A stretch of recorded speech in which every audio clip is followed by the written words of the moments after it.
하나님 아버지 감사합니다. 오늘도 우리가 예수 그리스도를 의지하여 하나님께 나올 수 있고 또 하나님 앞에 나와서 이렇게 주의 은혜를 누리게 하시니 참으로 감사합니다. 아버지 하나님, 주 앞에 선 우리들에게 주께서 은혜를 베풀어 주셔서 주님과 마음껏 교제하고 기쁨을 누리게 하여 주옵소서. 예수 그리스도의 이름으로 기도하옵나이다. 아멘. 찬송가 210장입니다. 찬송가 210장입니다.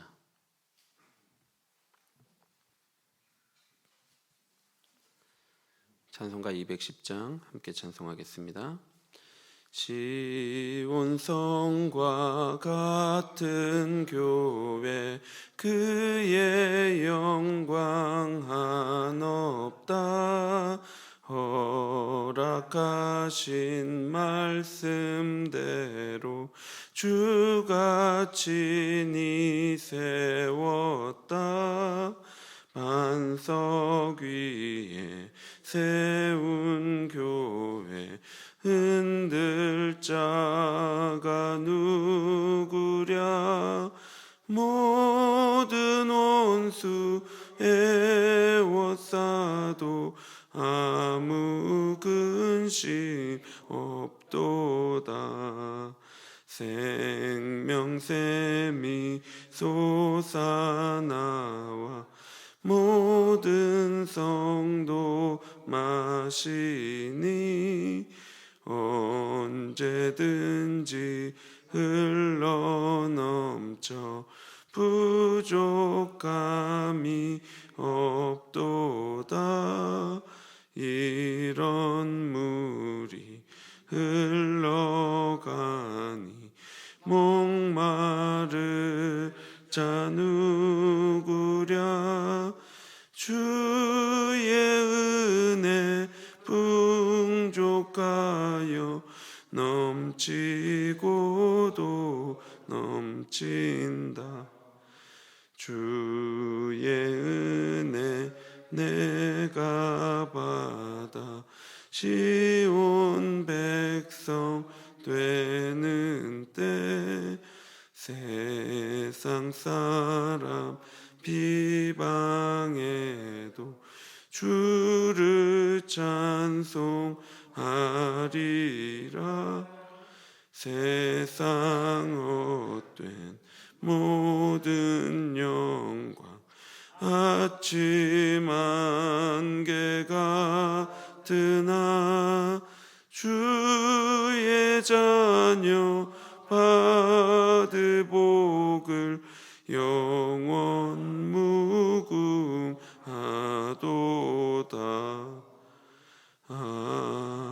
아멘. 성경 말씀 히브리서 9장 1절부터 10절입니다. 히브리서 9장 1절부터 10절까지 말씀입니다.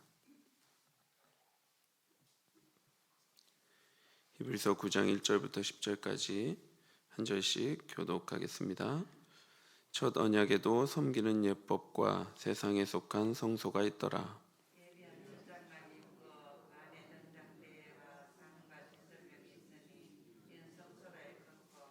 또 둘째 휘장 뒤에 있는 장막을 지성소라 일컫나니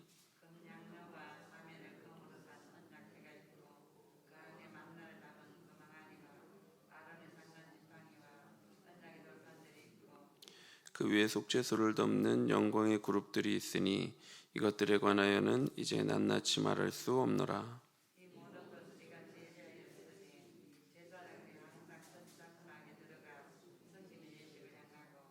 오직 둘째 장막은 대제사장이 홀로 1년에 한 번 들어가되 자기와 백성의 허물을 위하여 드리는 피 없이는 아니하나니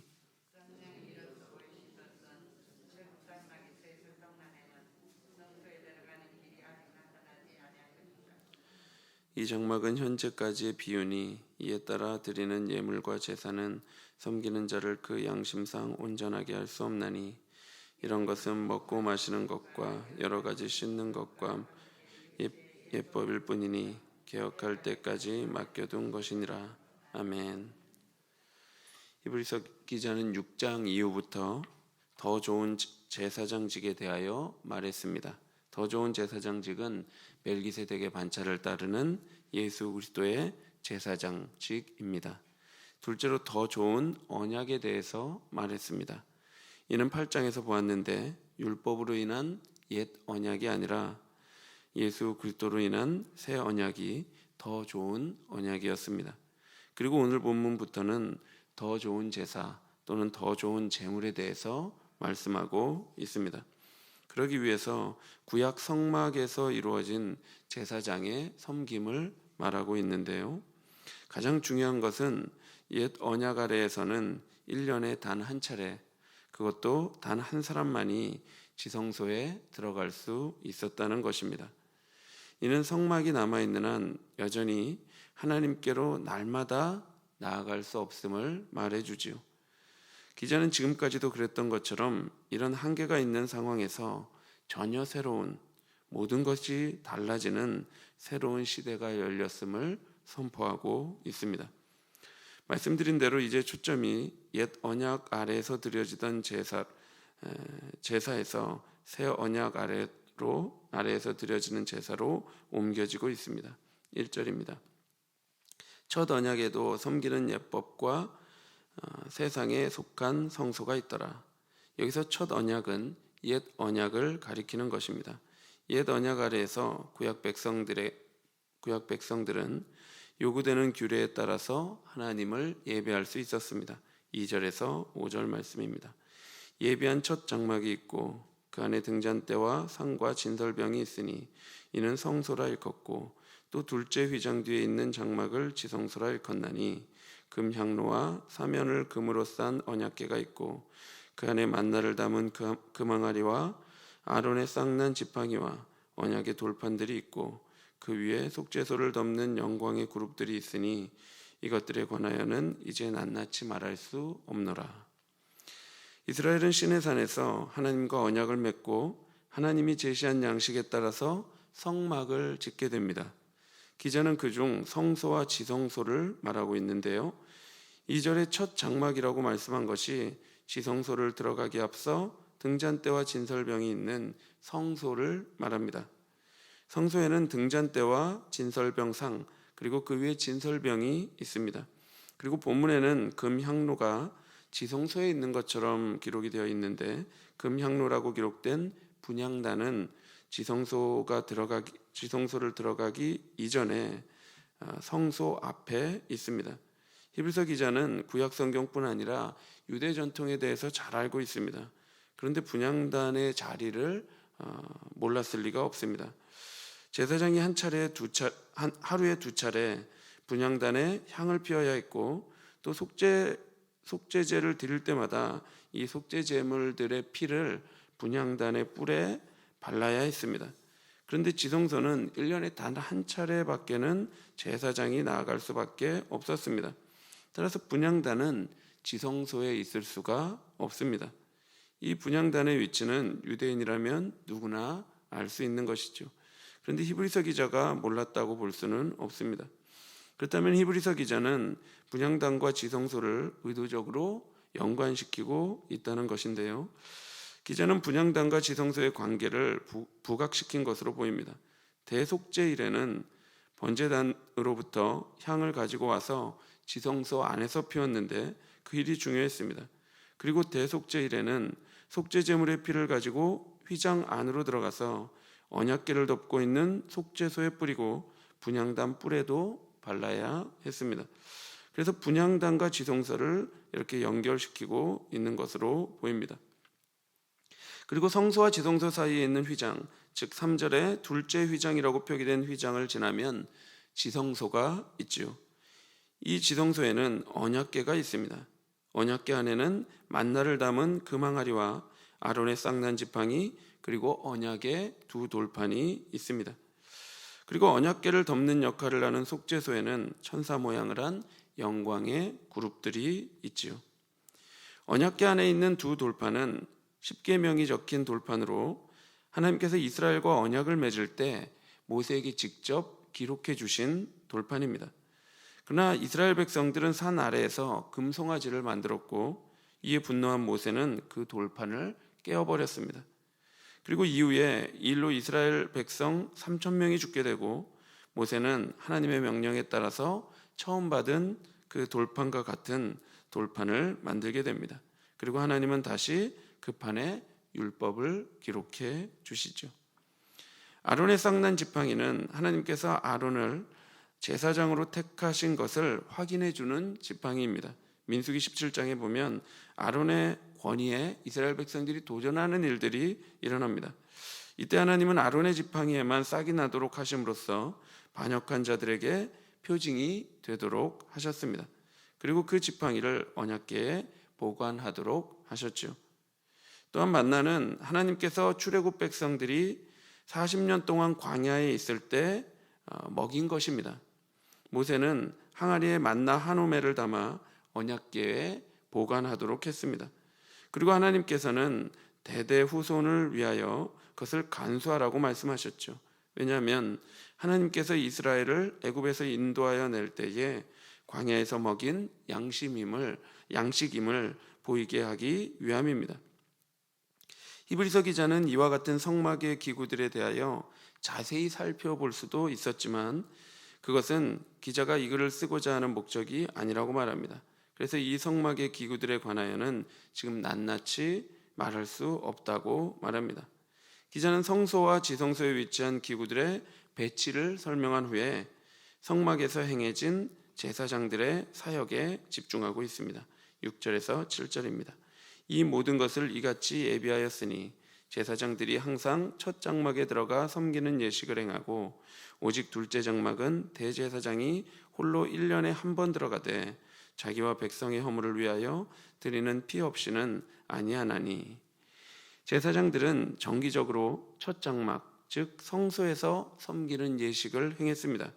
상유에 진설병을 두는 일을 했고 등잔 때에 불을 밝히는 일을 해야 했으며 저녁 때 등불을 켤 때마다 향을 분향해야 했습니다. 여기서 특별히 강조되는 것은 제사장들이 이를 반복적으로 날마다 해야 했다는 것입니다. 제사장의 이 섬김은 끝이 없었고 날마다 되풀이돼야 했습니다.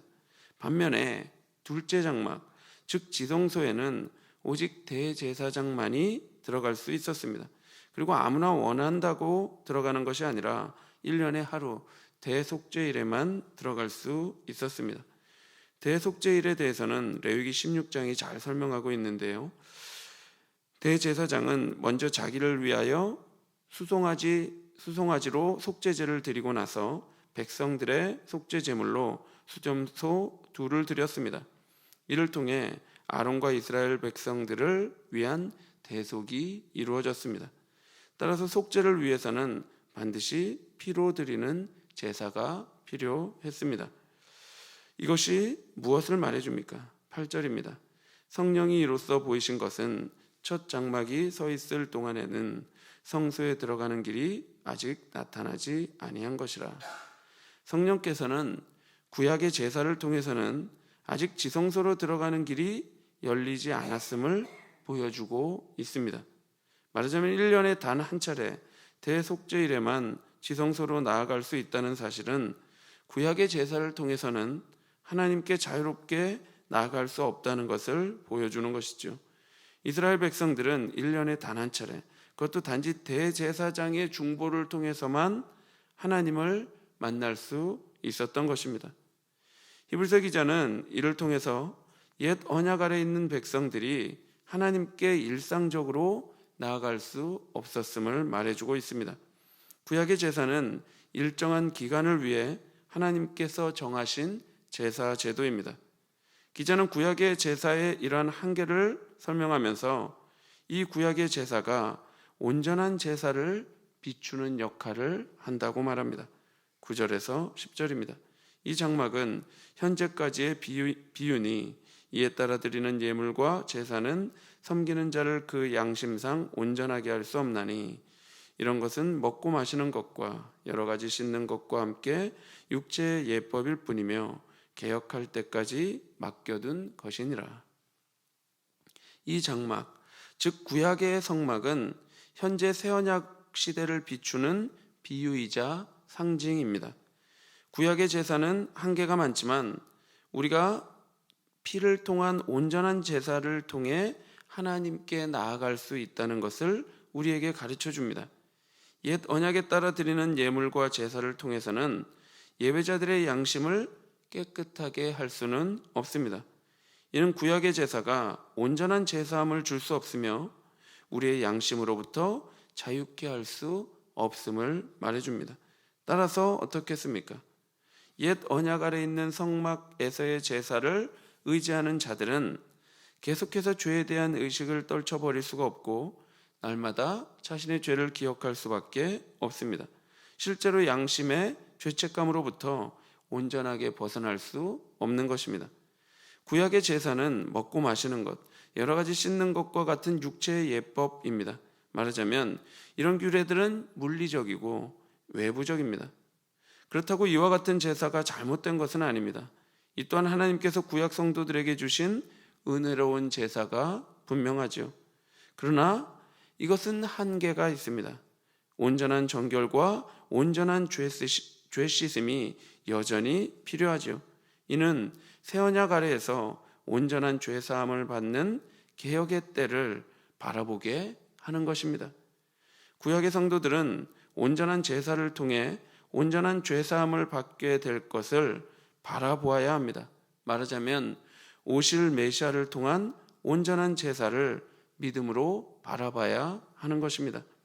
옛 규례들이 비추며 대망하던 것들이 도래하기를 기다리며 믿음의 삶을 살아야 했던 것입니다. 그렇다면 신약의 성도들은 어떻습니까? 구약의 성도들이 오실 그리스도를 믿음으로 온전한 죄사함을 소망하며 살았다면 신약의 성도들은 오신 그리스도를 믿음으로 말미암아 온전한 죄사함을 누리며 살아갑니다. 이 땅에서 우리의 대제사장이자 온전한 희생 제물이 되신 예수 그리스도를 의지하여 날마다 하나님께 가까이 나아가 그 은혜를 누리며 살아가는 것입니다. 우리 모두가 이 놀라운 성도의 특권을 포기하지 않게 되기를 바랍니다. 예수 그리스도를 의지하여 날마다 하나님께로 나아가시기를 바랍니다. 그래서 날마다 온전한 죄 사함을 누리시고 날마다 온전한 하나님과의 교제를 누리게 되기를 바랍니다. 그래서 하나님께 받은 그 은혜의 기쁨과 감격을 가지고 하나님의 영광을 위해 살아가는 복된 성도가 되기를 간절히 바랍니다. 하나님 아버지, 우리에게 은혜를 주셔서 예수 그리스도를 알게 하시고 예수 그리스도를 의지함으로 말미암아 그 보혈을 의지함으로 말미암아 하나님께로 나아가 하나님께로 가까이 나아가 교제하게 하시니 참으로 감사합니다. 하나님 아버지, 오늘도 우리가 이 새 언약의 은혜에 감사함으로 이 자리에 나와서 하나님을 만납니다. 주께서 이 시간 우리와 교제하여 주옵시고 우리가 드리는 기도에 응답하여 주시며 이 시간을 통해서 하나님을 통한 영적인 충만함을 경험하게 하여 주옵소서. 감사드리며 예수 그리스도의 이름으로 기도합나이다. 아멘. 하늘에 계신 우리 아버지여, 이름이 거룩히 여김을 받으시오며 나라의 마옵시며 뜻이 하늘에서 이룬 것 같이 땅에서도 이루어지이다. 오늘날 우리에게 일용할 양식을 주옵시고 우리에게 죄 지은 자를 사하여 준 것 같이 우리 죄를 사하여 주옵시고 우리를 시험에 들게 하지 마옵시고 나에서 구하옵소서. 대개 나라와 권세와 영광이 아버지께 영원히 있사옵나이다. 아멘. 날마다 하나님께 가까이 나아가 교제함으로써 은혜의 감격을 가지고 살아가기를 기도하시고 병중에 있는 성도들을 위해 기도해 주시고 찬양 축제와 정교인 체육대회를 위해 기도해 주시고 개인적으로 기도하시기 바랍니다.